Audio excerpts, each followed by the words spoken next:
Clarity of Dickson खूप महत्वाचं आहे. बरोबर. एखाद्या गायकाला त्याच्या शब्दांचं खूप महत्व आहे. कोणत्याही गाण्यामध्ये त्या शब्दांना जे महत्व आहे, शब्दांची एक लाईन असते, शब्दांची एक लेंथ असते. बरोबर. त्या लाईन लेंथ मध्ये तो शब्द म्हणायचा असतो, परत त्या तालात आणि त्या लयीत पण म्हणायचा असतो. त्यामुळे त्याच्यासाठी महत्वाचं आहेच. एखाद्या अभिनेत्यासाठी खूप महत्वाचं आहे. त्याला एक डायलॉग असतो, त्याला काही डायलॉग एका श्वासात म्हणायचे असतात, त्याला पॉझेस घ्यायचे असतात मध्ये मध्ये. त्यामुळे त्याचं क्लॅरिटी ऑफ डिक्शन चांगलं होणं किंवा उच्चारांची स्पष्टता होणं खूप गरजेचं आहे. बरोबर. त्याच्यासाठी व्यायाम म्हणाल तर काही इम्पॉर्टंट व्यायाम आहेत व्हॉइस कल्चरमध्ये, की र ची बाराखडी आहे. तर र रा री री रू रू रे रे रो रो रम राहा, हे आधी नॉर्मल म्हणायचं. र रा री री रू रू रे रे रो रो रम राहा.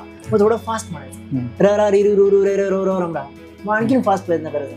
र रा री रू रू रू रे रे रो रो रम राहा, असं बघायचं. त्यानंतर एक अर्र म्हणून आहे, त्याला आम्ही टंग थ्रिलिंग म्हणतो. अर्र टंग थ्रिलिंग.